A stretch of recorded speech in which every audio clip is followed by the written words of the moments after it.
Good evening. I'm Stefan. Thank you for coming. We love it that everybody comes out on an evening like this. I'm Stefan Yost. I'm the Michael and Sonia Kerner Director and CEO.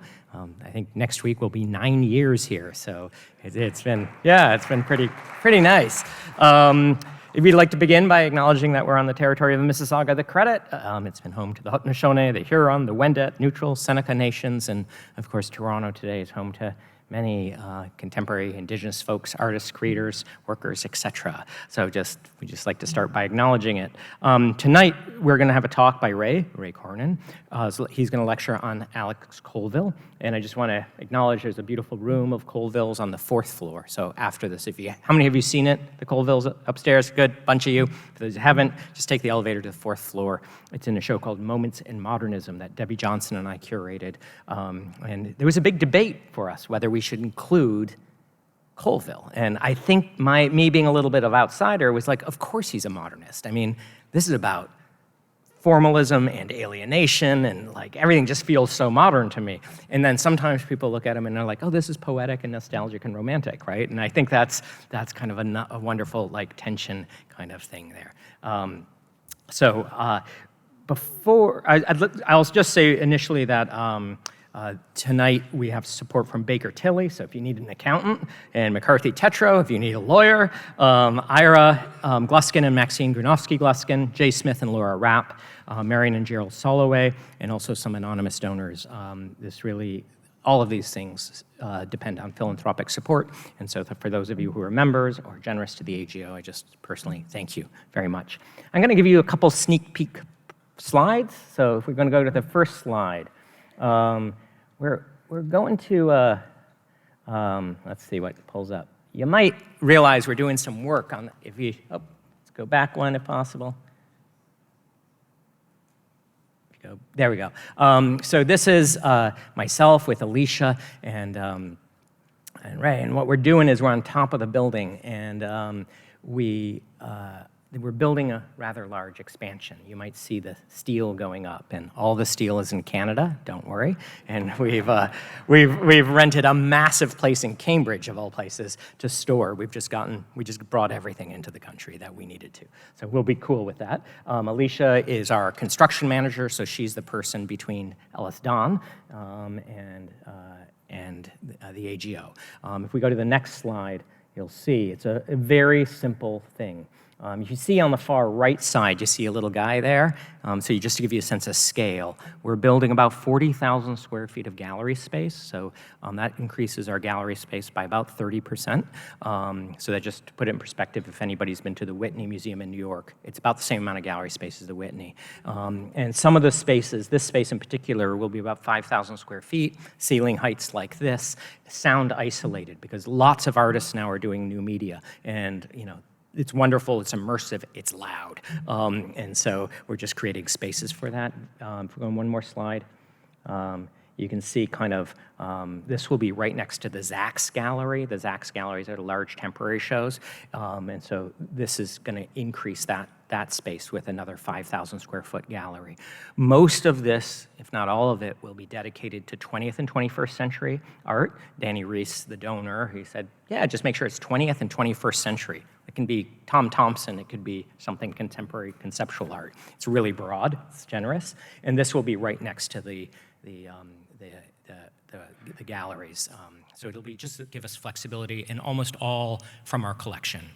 The collection has grown by 20,000 works of art in the last 10 years. The growth has been staggering. 85% of that is donations. And we're being pretty rigorous. We say no to about 95% of the things that are offered to us, and the growth is still just staggering. So this will open in the spring of 2027. So the folks are moving and working really hard to make it. And just the people have been deeply generous.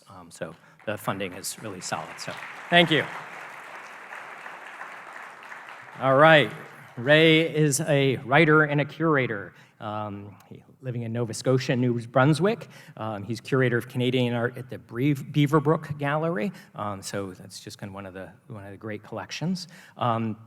He's also the curator and director of the Art Gallery of Nova Scotia. I first met him probably, 15 15 years ago when he was director there. He's also the author of 14 books, gulp, right? And when you look at what he's done, it's really broad. So he has really expertise in conceptual art and expertise in Colville as well. So I'm going to keep it really brief. We do have time for questions at the end, so just when he's talking, think of a great question. Think of a question he's never answered before, because I'm sure lots of people have asked him lots of questions on Colville. So just without further ado, welcome, Ray.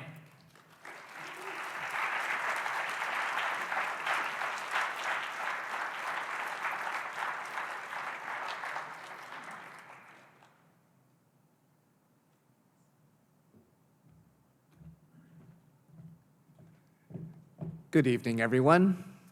How nice to see such a large crowd. Thank you. I'm honored. I want to thank the AGO for inviting me to come here to do this. It's Stefan and his team, Annie Roper, who has been incredibly helpful. This is something that, you know, as a curator, it may seem like this is the kind of thing we get to do all the time, but really it's never enough. We spend a lot of time. I spend most of my time doing administration, and I was telling Annie that 90% of administration for 10% of fun. So this is the 10% of fun, so thanks for joining me. So I'm going to talk about Alex Colville. I'm going to be reading, but I'll be also probably straying off my notes. If I get too lost, you know, someone can just cough loudly to remind me. I'm going to start with a quote from Albert Camus. Rebellion is born of the spectacle of irrationality, confronted with an unjust and incomprehensible condition, but its blind impulses to demand order in the midst of chaos and unity in the very heart of the ephemeral. The French novelist, philosopher, and Second World War resistance fighter, Albert Camus, wrote in The Rebel, an essay on man in revolt, that the dominant response to the First World War, in the West anyway, was an overwhelming sense of the absurd. He also argued that this stance was unsustainable, its nihilism leading only to death, either at the hands of others or at your own. But death, as suicide, was something from which individuals were compelled to refrain in most cultures, certainly the so-called Christian ones. Death as murder was practiced by our societies with increasing efficiency and logic. It abandons us in this contradiction, Camus wrote, with no grounds either for preventing or for justifying murder, menacing and menaced, swept along with a whole generation intoxicated by nihilism and yet lost in loneliness, with weapons in our hands and a lump in our throats. If nothing means anything, Camus asked, then isn't anything possible? The Second World War and its aftermath certainly seem to suggest that this was the case, and that despair might be the only possible response. But Camus and other thinkers of his generation had other ideas, from political idealism to religious reawakening, from collectivism to capitalism, from pacifism to imperialism, and from pastoralism to visions of a future made bright by the lights of science. Philosophers, politicians, and poets alike sifted through the rubble of a civilization and tried to discern next steps that did not lead back to the abyss. Alex Colville served in the Second World War as an infantry officer and then as a war artist. He was present at the liberation of the Bergen-Belsen concentration camp and thus an eyewitness to Nazi horror, the most poisonous fruit of nihilism. For Colville, as for so many of his generation, how to move forward, how to keep despair at bay, and to make the hope of never again the reality that it wasn't after the war to end all wars, was the existential question of the age. This is not to say that Colville engaged in anti-war protests or that he became active as a pacifist or as a militant of any sort. On the contrary, he chose to live in a small town, to teach at a small conservative university, and to pursue a path in painting that, as the decades stretched on, came to seem more conservative with every passing year. But notions of political lefts and rights are irrelevant here. Colville was seeking and found a community upon which to base his life and art. He chose a sure defense against nihilism and despair, a marriage, a family, a community, and the responsibilities attendant on tending those hard-won buttresses. Colville's rebellion was, as Camus predicted for their generation, to demand order, to create unity, and to hold onto it with a stubborn, even unyielding tenacity. Colville is a sterling example of what Camus called the metaphysical rebel, an individual who attacks a shattered world to demand unity from it. The institutions and efforts created in the West after the Second World War, the Marshall Plan, the United Nations, the International Monetary Fund, NATO, the General Agreement of Tariffs and Trade, and the International Court of Justice, were examples of political attempts to repair a shattered world. That such optimism so quickly descended into the Cold War and its nuclear arms race was perhaps grounds for thinking that those efforts were failing. Today's politics certainly add even more grounds for worry, if not despair. But the Berlin Wall fell, the European Union still stands, and the nuclear missiles have stayed in their silos. Despite recent claims for the end of the West, there are still grounds for optimism and for a world that will be better and fairer for all of us. Artistic efforts in the 1950s mirrored those post-war attempts at recreating unity and community, in no small part as avenues to counter despair and the existential angst that seemed to descend on the post-war Western world. Alex Colville's post-war art, and he himself did not claim any pre-war art of note, was of his time and his generation. It has a dark tone, a feeling of impending disaster that has been noted by most critics who have written about it. Despite painting few shadows, the shadow was always there, looming. His works are filled with tension, always on a razor's edge, teetering, yet never tipping over into chaos.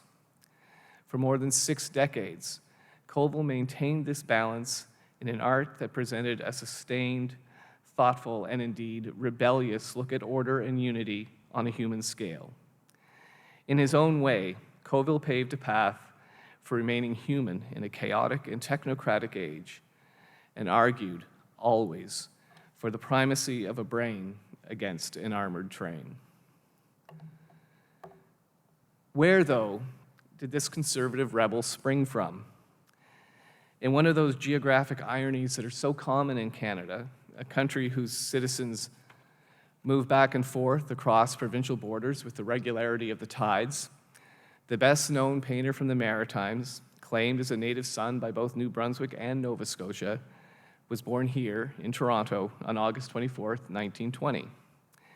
He was the second son of David Colville and Florence Galt. David was from a small Scottish mining town and immigrated to Canada in 1910. He spent his career working in steel construction, the building of bridges and other large engineering projects. In 1914, he married Florence, who was from Trenton, Ontario. David's work kept them on the move for the first years of their marriage, with stops in Moncton, Cape Breton, and Trenton. In 1920, they moved to Toronto, where 5-year-old Robert soon had a little brother, Alex. Canada's construction industry boomed in those pre-Depression days, and David continued to work in the steel industry. In 1927, his employer, the Dominion Bridge Company, moved him to St. Catharines. 2 years later, he took a job as a plant supervisor at Robb Engineering in Amherst, Nova Scotia, where the family finally settled down. David worked in the plant for the rest of his career. Florence apprenticed to a milliner and eventually started her own business. Almost upon arrival in Nova Scotia, 9-year-old Alex Colville contracted a near-fatal bout of pneumonia. His recovery in those pre-antibiotics days was long and isolated, with 6 months of lonely bed rest. He filled his time by reading and drawing, inculcating an interest in art that would blossom in coming years. The interest in drawing, kindled in Colville by those long months of recovery from illness, found a formal outlet in 1934 when Alex was 14. He began to take weekly art classes, taught in Amherst by a faculty member of Mount Allison's Fine Art Department. For 3 years, Colville studied painting, drawing, and sculpture under Sarah Hart, who had studied at the Cooper Union in New York. Hart's classes were part of an extension initiative by Mount Allison. It was through this program that the young Alex Colville came to the notice of a painter who would become an important early mentor, Stanley Royal. Royal was a British post-impressionist who taught in Halifax and in Sackville. He became too popular in Halifax, and the president of the Nova Scotia College of Art fired him because the students liked him better. So he eventually went to Sackville a few years later, where he took over the fine art program and created a program that students also liked better than the one in Halifax. So he got his revenge.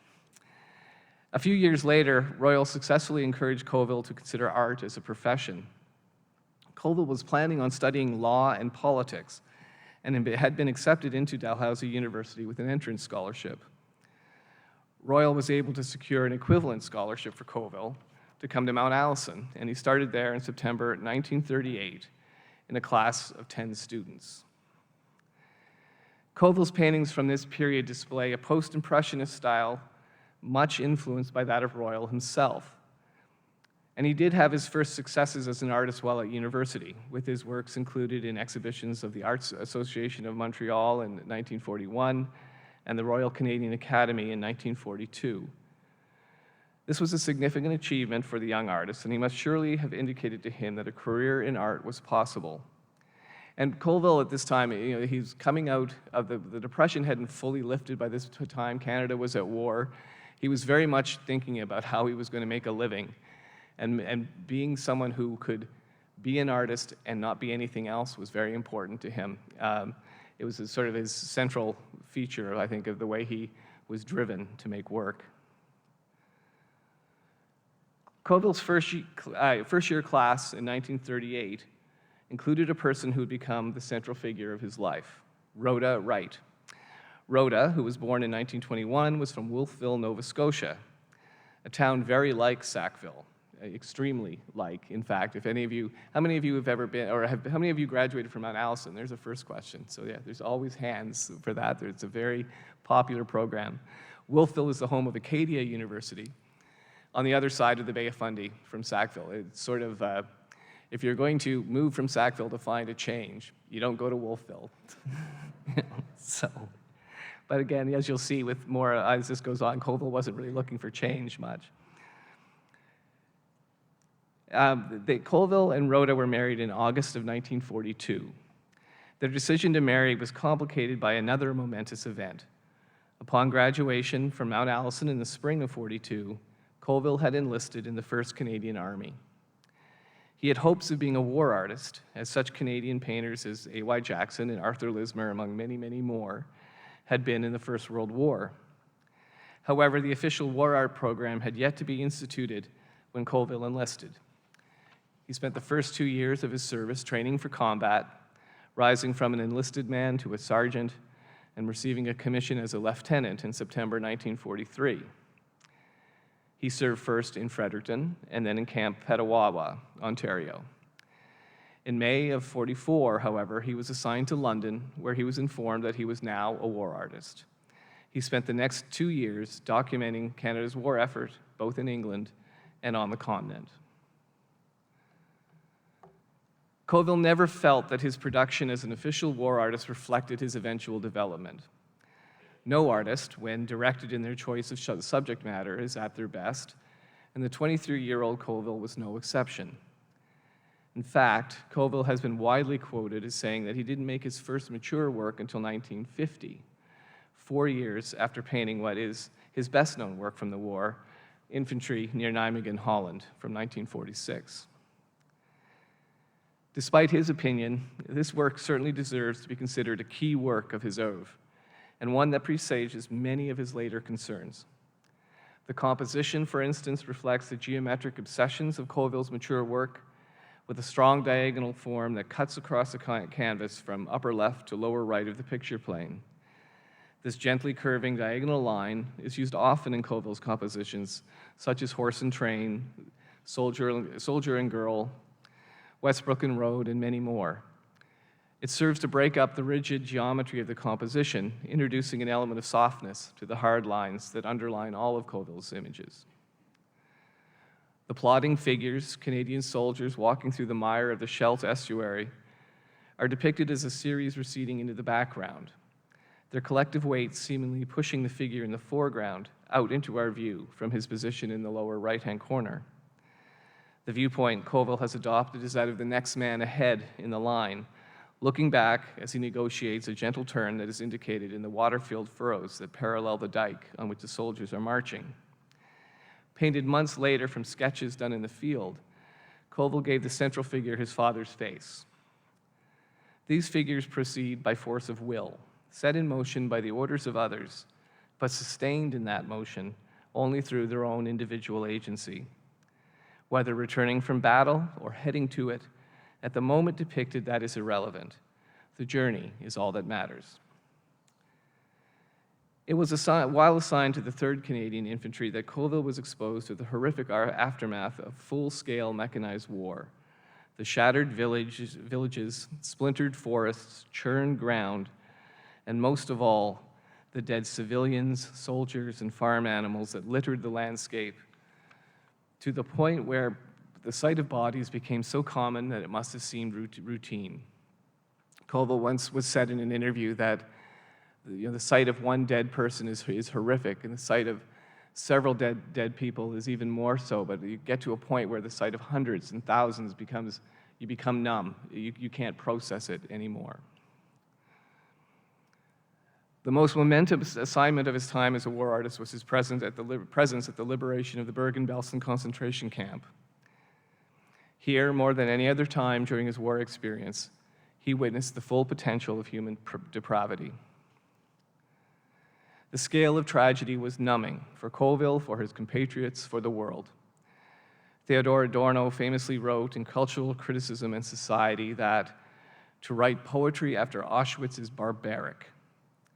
How does one continue to create poetry or any art after the despair and horror of what humans have done to each other over and over and over again? In the fact of the Shoah, in the fact of every instance of man's inhumanity to man, is there any room for hope? For Colville and many of his peers, the answer was a qualified yes. How does one continue to hope despite all? The answer of artists has been simply, how does one not? Their qualified yes sowed the seeds of the rebellion described by Albert Camus. Alex Colville was offered a job at Mount Allison University upon his demobilization from the Army in 1946. Stanley Royal had retired and returned to the UK, and the university was in need of a new member of the painting faculty. The offer attracted him because, as he wrote in 1951, I decided to settle down in Sackville where I could have the time, the feeling of belonging, the solitude, and above all, the freedom from distraction, which I needed to become oriented as an artist.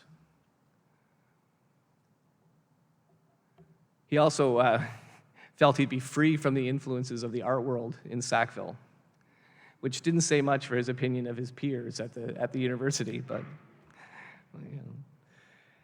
After his return to Sackville, Colville began to change his style, moving away from landscape and observational painting, such as this, to a much more reasoned and constructed style. His brushwork tightened up, his images became more focused. He himself described this as becoming a conceptual artist. Now, he didn't mean that in the way that conceptual art was used in the 1960s, of course. By this, Colville meant that he was no longer relying on what he was seeing around him, but was instead constructing images out of elements both found and invented. As he wrote in 1951, the conceptual artist operates more independently of mundane experience. Perceiving or seeing for the conceptual artist is a process which is used to confirm or to modify what he has already determined. Despite his realist approach, He eschewed being a slave to accuracy in presentation, seeking instead to present images that thought about the world rather than simply mirroring it. His first solo show was in 1951 at the New Brunswick Museum in St. John. His exhibition was notable for several reasons beyond it being his first show, as it also marked his first critical reception and his first sale to a public art gallery. The 1950 painting Nude and Dummy, that the museum purchased from that show. Colville always maintained that Nude and Dummy was his first mature work.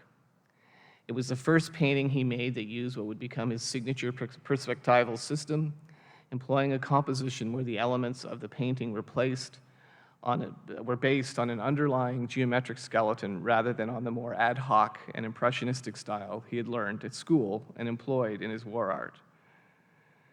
And in fact, and one of the things when I say that he doesn't rely on observation, in the studies for this painting, in many of them, the dressmaker's dummy is actually a Venus de Milo statue, a statue that in fact was in the Owens Art Gallery and was used by every generation of students to draw from around the turn of the century well into the 60s. He eventually arrived at the dressmaker's dummy, and he also stripped everything out. This was his studio, but he emptied it of everything in his mind to make this painting. He was never a realist in the sense of having a kind of idea that depicting what's really out there was important in any way. He thought that only what was important was up here.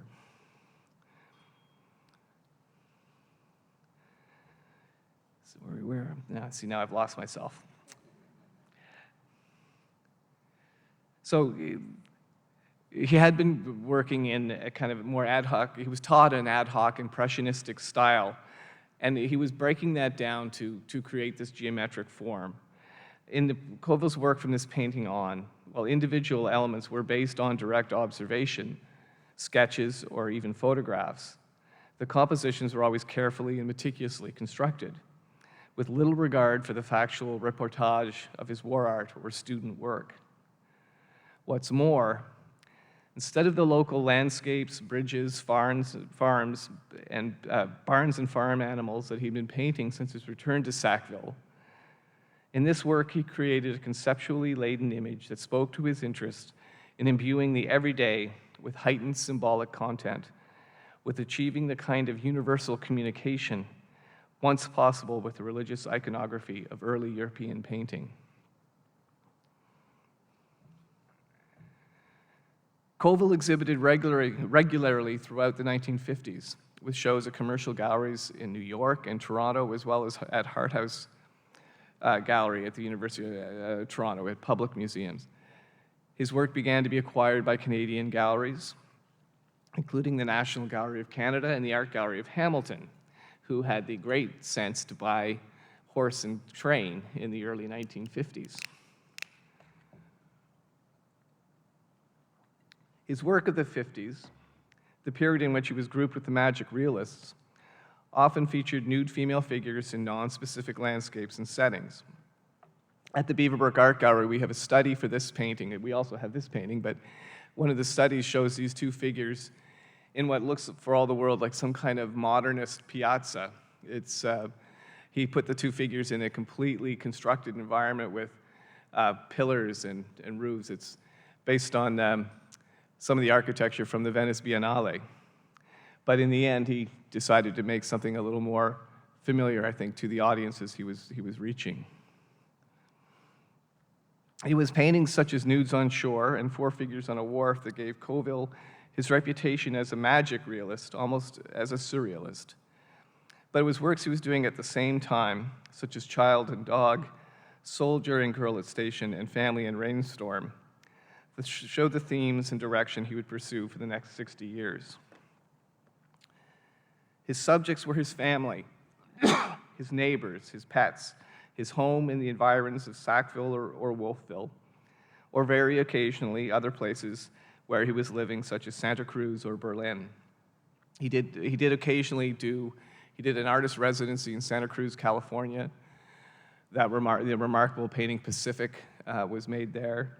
He also spent some time in Berlin, but he never was gone for more than a few months. He did not like living anywhere but his house. When he was in Sackville, he wanted to be there. When he was in Wolfville, he wanted to be there.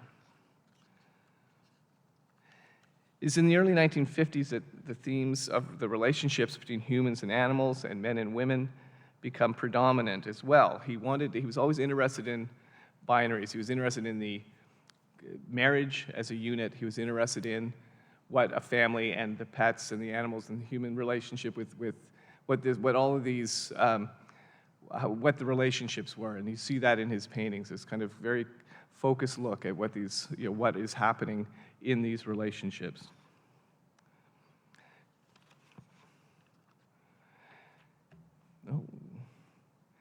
In the late 1940s, Colville was primarily working in watercolors and oils, the materials that he had used as a war artist. By 1950, however, he had begun to use tempera as well, as he strove to find a medium more conducive to the hard edges, simple lines, and meticulous layering of marks that he was using to construct his images.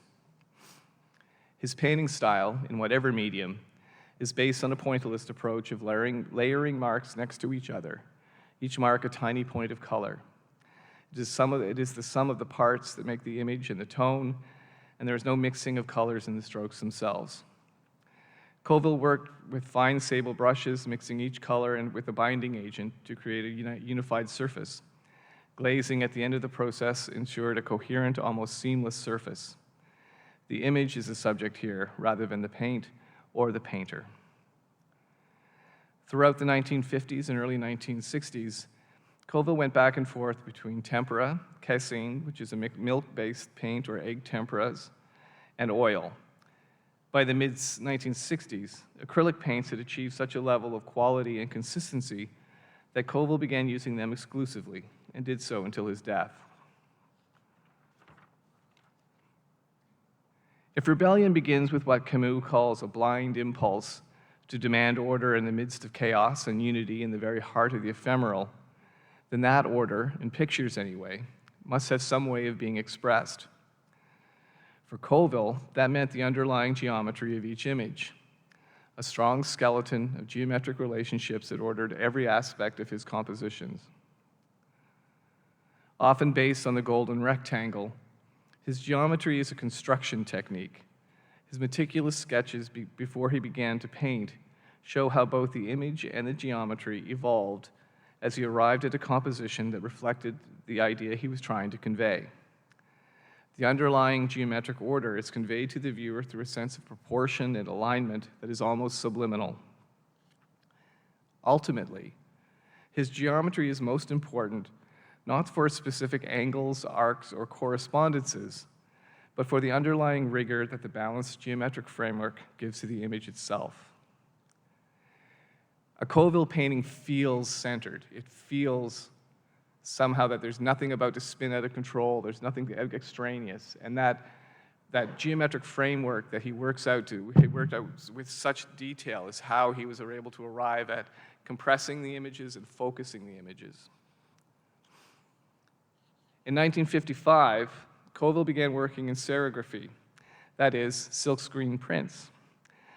Usually in print runs of between 20 and 70, Colville's serigraphs should be considered of equal weight to his paintings, and they show little difference in either subject matter or composition. Colville made 35 screen prints between 1955 and 2002. And in 2014, he donated an entire set to Mount Allison University, comprising the only complete set of his screen prints in any public or private collection. Now, that was true a few years ago when I wrote the book this is based on. It may not be true now, but I don't think so. I still think no one else has the full set. I know a collector who's been looking for one particular image for 30 years and can't find it, so. After Swimming was Colville's first published serigraph, and for the next 50 years, he would regularly return to the screen printing technique, as the ability to work in multiples obviously appealed to him. Serigraphs are made by pushing ink through a fine mesh onto a substrate with the areas that are not to be that particular color blocked by a stencil or other medium. A different screen is used for each color. Colville made all his prints himself and never reproduced his paintings in this medium. Each print is a unique composition. Colville also made all his frames.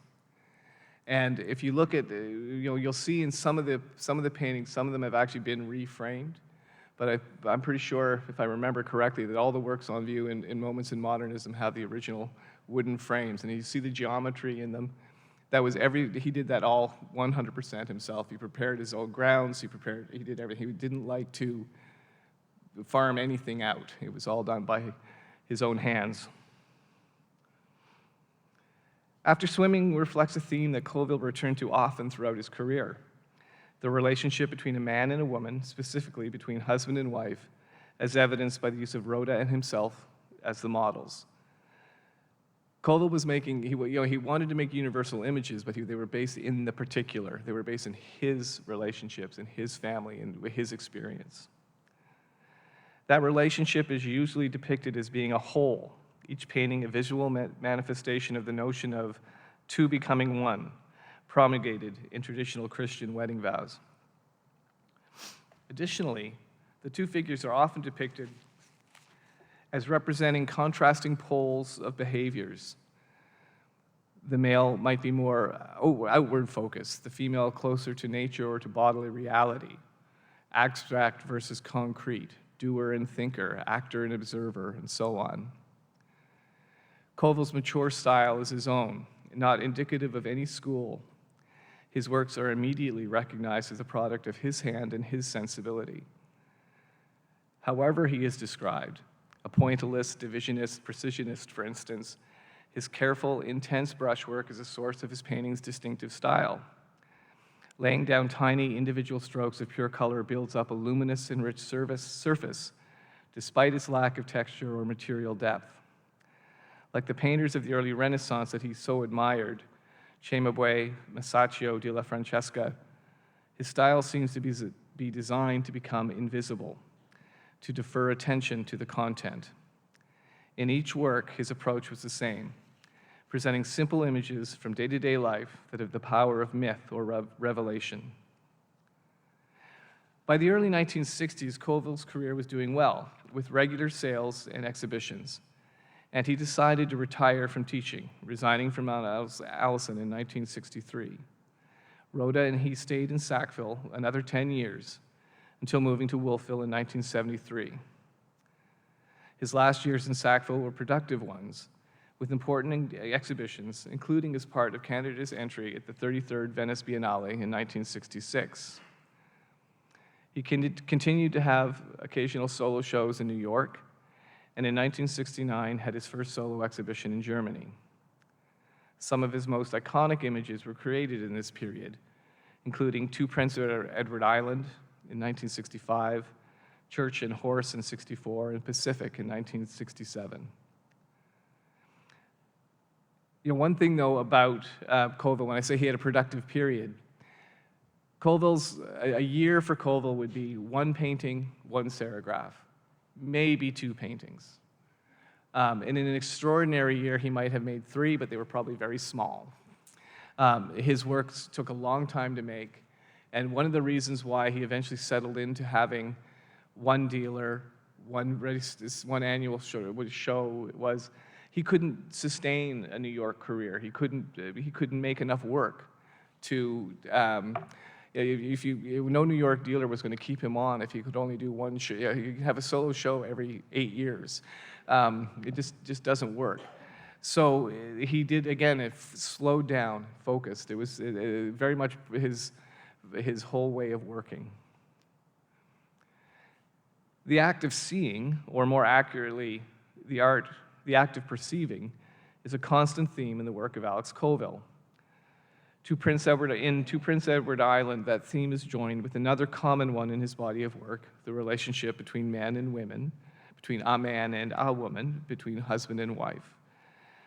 To Prince Edward Island portrays a man and a woman on the top deck of the PEI ferry, the woman looking through a pair of binoculars directly out at the viewer, while the man is sitting behind her, his face obscured by her body.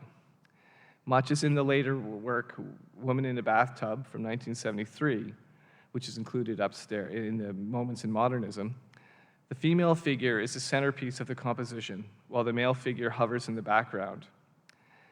However, here, the woman is fully engaged in looking, in actively perceiving either their shared destination or looking back at their point of departure.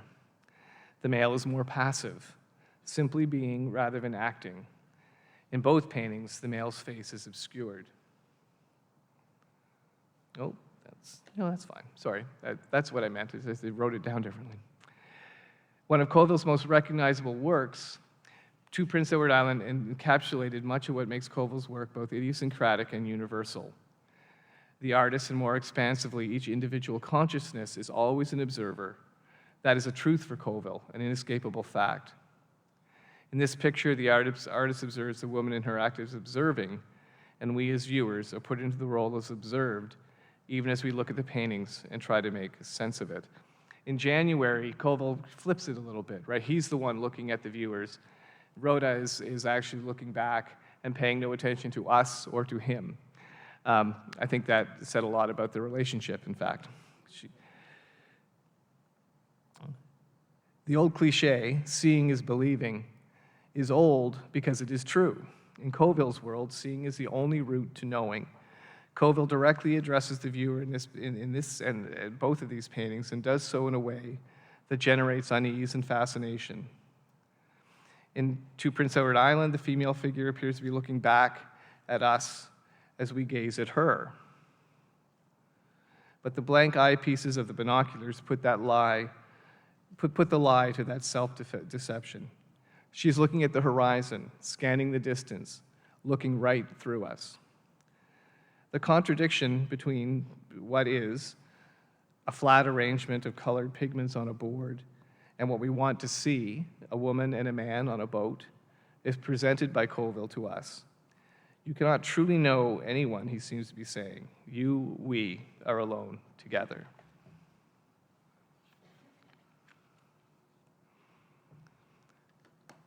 One of Colville's most overtly existential paintings, and one of the most important of his career, was Pacific. It is one of the relatively few paintings by the artist that depict a land or seascape that isn't home, whether the environs of Sackville, New Brunswick, or Wolfville, Nova Scotia. He spent one semester as an artist in residence in Santa Cruz, California, and that's the painting wasn't necessarily made there, but it was the image was created there. The scene is simple. A male figure in the middle ground looks out over an ocean, the Pacific of the title. In the foreground, a handgun sits on a plain wooden table with a ruler embossed upon its edge nearest the bottom of the picture plane. Like almost all of Colville's work since Newton Dummy, this painting is based upon a detailed skeleton of geometry. No component is placed randomly or as a reflection of observation. The table, for instance, which Colville has identified as a sewing table that belonged to his mother, something that was in his studio in Sackville, was unlikely to have been on the West Coast, and it is equally doubtful that Colville took his World War II issue service pistol with him to California on a 6-month teaching stint in Pasadena. The painting, of course, is constructed from various elements from Colville's memory and experience. The tension in the work is created almost solely by the presence of the handgun. The figure seems relaxed, the ocean is not particularly menacing, and there's nothing else in the room to add or detract from the tension. The gun sits on the table across a section of the ruler. The figure looks out to sea. Colville was much influenced by French existentialism in the 50s and 60s, as were so many artists and thinkers of his generation. Post-war thought was fraught with tension and trauma, and the moral and ethical response to the war was at the forefront of much thinking. Why one should not kill oneself in a world emptied of certainty, of morality, was a burning question. Suicide was presented as a supreme act of will, if ultimately a futile one. Colville is presenting an image of that moral dilemma. The way may well be an image of a decision, a rejection, as implied by the turned-away figure. It may be a pause, a moment of reflection, or it may be none of these. Pacific, after all, means peaceful, and it is certainly one possible reading of this complex image. Whether this image is one of indecision or certainty, hope or despair, it is not and never will be answered by this painting, but can only be arrived at by each individual viewer. Because, of course, for this philosophical painter, it is in thoughtful looking, through active thinking, that we arrive at our version of knowing. In 1973, Alex and Rhoda Colville moved to Wolfville, Nova Scotia, a small university town much like Sackville. The Colvilles moved into Rhoda's childhood home, a large house on the main street across from Acadia University. For Colville, the metaphysical rebel demanding order from a shattered world, the best bulwark against chaos was the family. The brightness created by human relationships was key to holding off the shadows. "I'm an optimistic person in everyday life," Colville once said, "but my vision of human destiny is not a joyful one.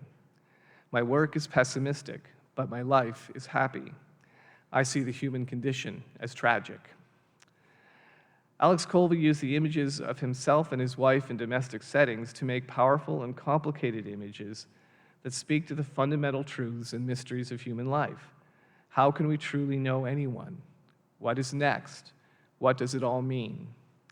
Our fundamental solitariness, even when together as profoundly as Alex and Rhoda were together, is a constant theme of his work. His evocation of order is most profoundly articulated in the ordered world created by the institutions of marriage and the family. We defer our solitude through the active and constant creation of community. Order can be made, but it must also be maintained. Our destiny may be tragic, but our present can be happy. Living Room is one of Colville's later paintings and one of his most powerful. Colville often presents the male-female dynamic as one of activity and passivity, with the observer role often given over to the male. And here, a male figure, recognizably Alex Colville, sits facing the viewer. Beside him, a female figure, equally recognizably Rhoda, is depicted at the piano. She plays, he listens. One creates, the other receives. The image has a pronounced feeling of being staged. The geometry which underlies all of Colville's work, here being a rigid horizontal line, with the two figures almost teetering on the edge of the picture plane. The male figure sits attentively, both on display and actively listening. The female figure is completely caught up in the music. The binary oppositions build up in the work.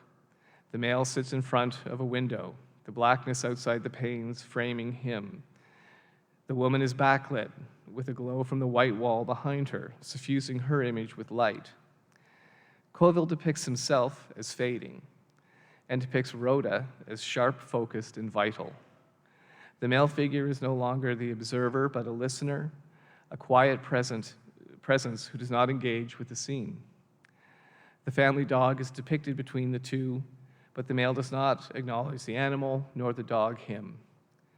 The artificiality of the staging, the seat aligned with the piano as if the two figures were performing for an audience, adds strangeness to the scene.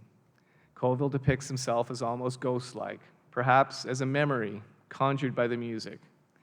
Is he imagining life for Rhoda after he is gone, or trying to wish that circumstance into being?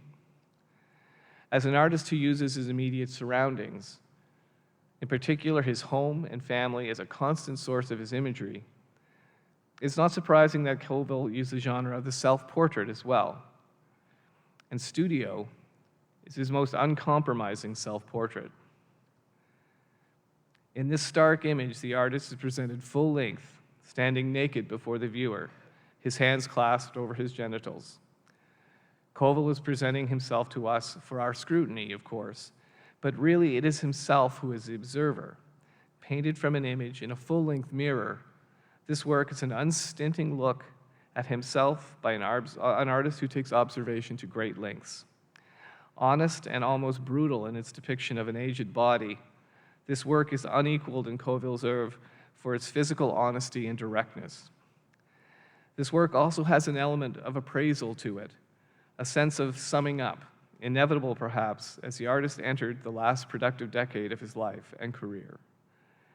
Colville's painting is, in part, an image that contains the truth of what the studio is for any real artist, the place where the self is stripped bare and ideas are pushed to their limits, no matter how exposed or naked the artist may feel as a result.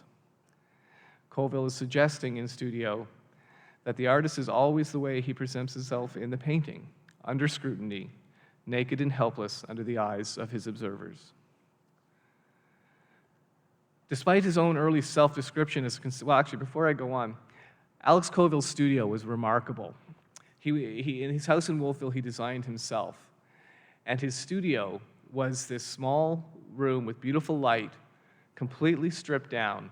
And when you saw him working on a painting, he quite literally would work in a white cover coat. He had just the bare amount of materials that he needed. Everything was pristine. It was completely controlled. I remember reading once some of his students asking him when they saw him at Mount Allison painting in a suit and tie, how he could do that without making a mess. And his response was, "Gentlemen, the object is to put paint on the canvas, not on oneself."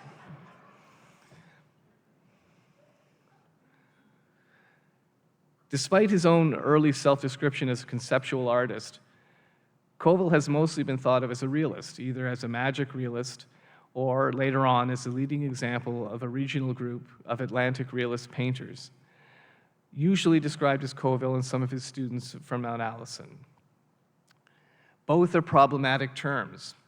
The first because it was really only accurate for a few years in the 1950s, and the second because it is too limiting. Colville is undoubtedly a representational and figurative painter, but his concern with creating images based on ideas about being human, his desire to make sense out of life, makes him more of an idealist than a realist or of any stripe. And he resisted being pigeonholed to one style or regional grouping. Nevertheless, it is fair to think of him as a realist painter, but one whose peers are Lucian Freud, Edward Hopper, or Andrew Wyeth, more so than the photorealist school popular in the early 1970s. Lucian Freud's hotel bedroom of 1954, for instance, in the collection of the Beaverbrook Art Gallery, shares a psychological depth and tension that is apparent in the best of Colville's work.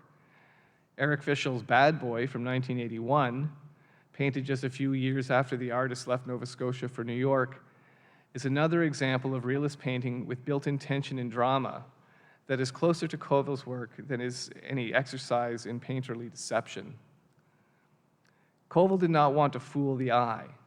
If anything, he was trying to get us to see more deeply, more profoundly than we are used to doing. After the war, Alex Colville once told an interviewer, "I had this great desire to make sense out of life. That drive, to make sense, marked Colville's work from his return from the army until his death in 2012, and it is at the heart of his significance as an artist. As much a philosopher as a painter, Colville was intent on creating a world of order from the reality of chaos, a Sisyphean task. Nevertheless, he kept rolling that stone up the hill, kept seeking and creating ordered moments and images, always aware of their essential and tragic frailty." Alex Colville's work represents one of the most coherent bodies of painting in Canadian art history, a sustained look at basic philosophic issues that remain central to his practice. Like so many artists, indeed, like so many thinkers of his generation, Colville was haunted by the war and by the collapse of civilization that the war seemed to represent. After Auschwitz, all forms of poetry were suspect. Colville, in his insistence on order,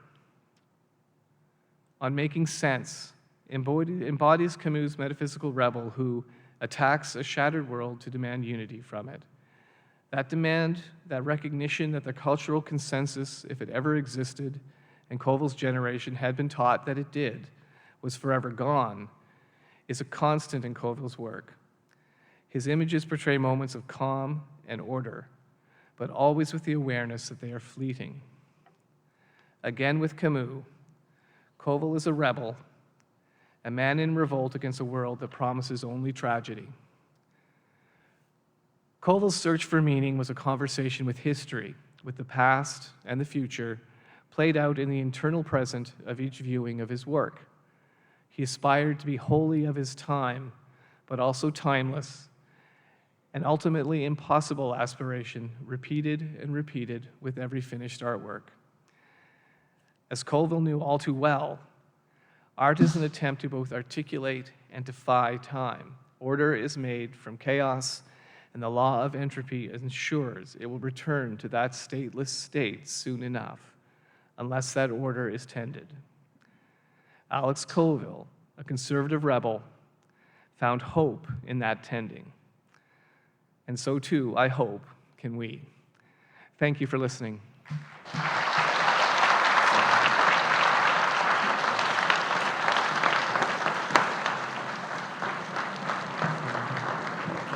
Thank you. Thank you so much, Ray. So if you have a question, please raise your hand and I will come around with a microphone. So just give me a little bit of time to travel across the room. Do we know what the Museum of New Brunswick paid for Nude and Dummy, or what the Art Gallery of Hamilton paid for Horse and Train at the time, and what would they be worth today? And what was Florence Colville's maiden name? Lawrence Colville? Oh, that I don't know. I can find out if you do. I can find out, but I don't know it. I know that Horse and Train and Nude and Dummy both sold for a few $100s. They $300 or so dollars. Here's an interesting story about Horse and Train. I used to be at the Art Gallery of Nova Scotia, as Stefan said, and a woman who was a longtime volunteer at the gallery told me a story once when a Colville show was at the gallery, that she had, her father had actually bought Horse and Train. He was a professor at Mount Allison, bought it, brought it home, and they kept it for a few days, and her mother hated it. She found it depressing. She found it dark and just disturbing. And so, with his tail between his legs, he went back to Colville, who was his colleague at the university, and traded Horse and Train for a much more, it's a lovely painting of a horse in a field with a dog in front of it. It's a nice painting, but it's not Horse and Train. I can't really speak to values of those paintings. I know Horse and Train, I would suspect, is priceless. It would break every record going. Colville's paintings now are going for $2-3 million. They are, I think they're only going to go higher. His paintings are remarkable for that. But it's Nude and Dummy is an interesting one because it is sort of he painted Rhoda all the way through. They met the very first year he was painting at Mount Allison. There's paintings of her, of the students in the Sobey collection. There's a painting called The Art Student, and it's Rhoda Colville as wearing her smock and standing at an easel in the class. This last painting was the last painting he made is Rhoda. It's something he did all the way through. So. But yeah, in terms of their actual values, I hope that we never find out. They're in public collections, so the definition of that is they're priceless. So.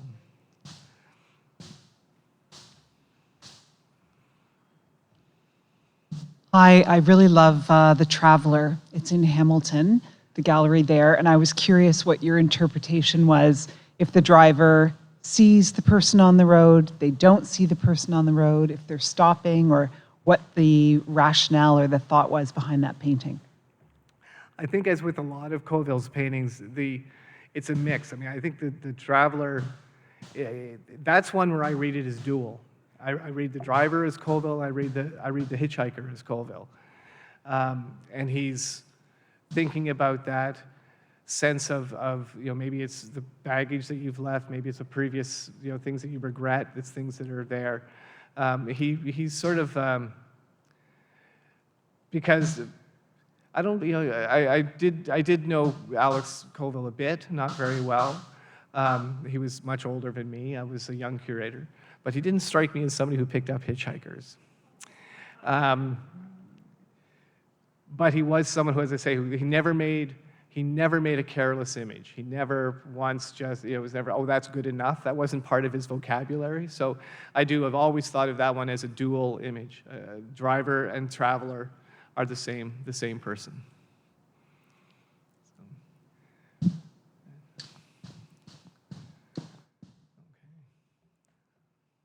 I'm not sure the group is aware that the AGO in the Princeton Drawings Room on the southwest corner on the first floor has probably 30 Colville studies.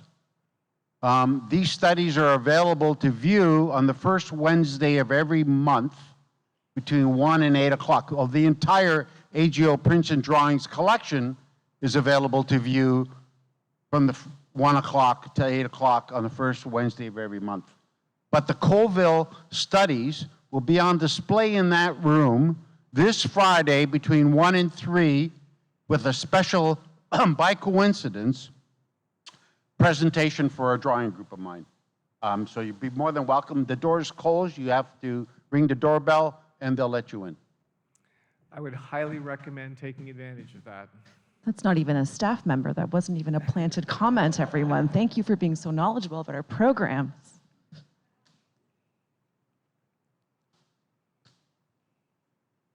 Yeah, I just wanted to know whether or not Colville ever found himself explaining his painting, or did he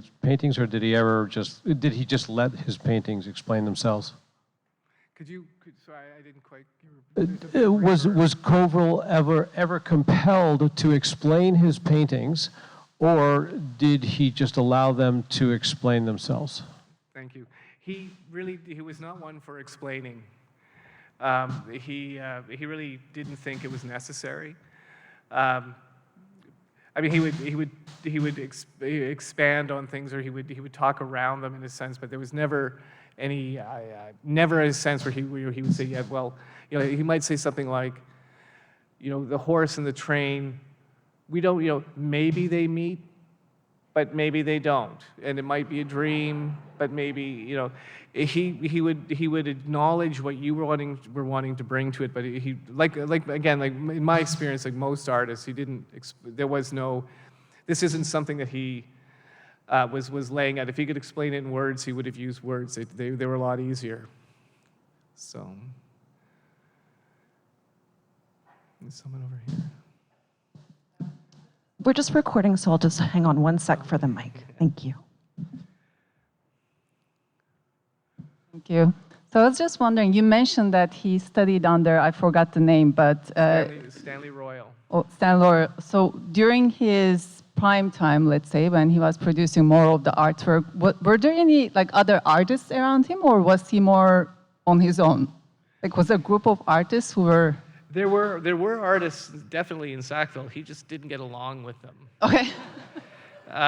Lauren P. Harris, the son of am I getting that right?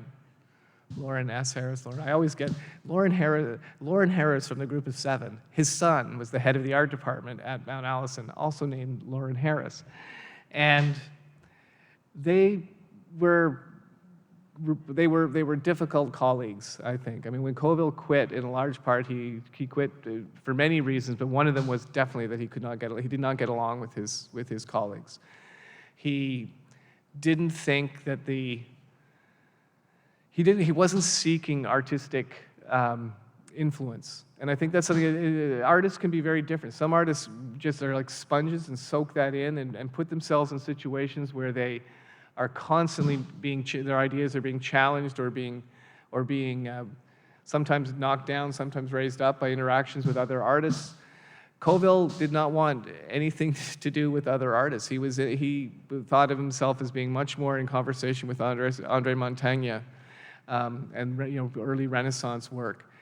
It's just a different way of working, and again, I have met and worked with artists of both sorts. There's no one way that works. The only thing that counts is what you produce. So it obviously worked for him, but he was not seeking influence. Great. Well, what last question here? Thank you.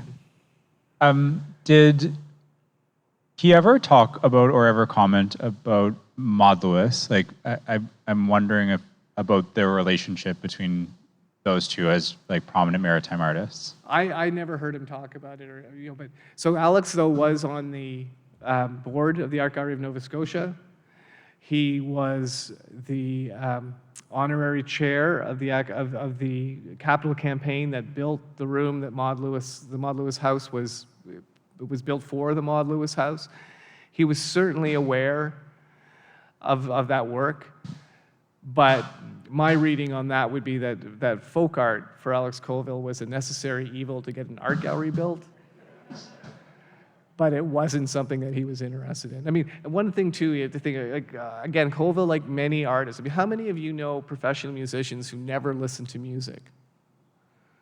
Right, because they make music, they write music, they don't listen really to other people's music unless they're going to a performance or a concert, but you don't walk into their house and there's music playing on the stereo.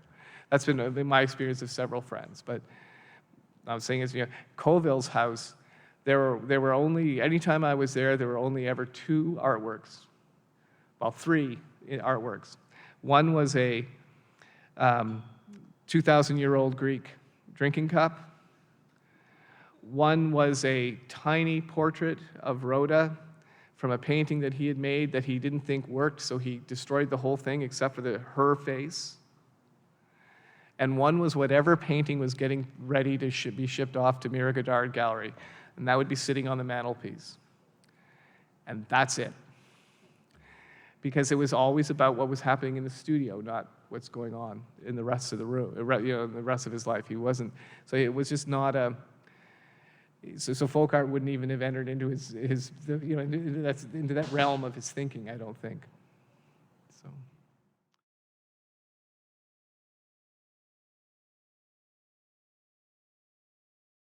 Stefan, I'll leave it there. That was excellent. I gotta say, what really struck me was a super cohesive, I feel like we learned a lot. If you like things like this, Tim Whiten will be in conversation on Sunday, May 13th. See his show downstairs. There's some April extraordinary 13th. works.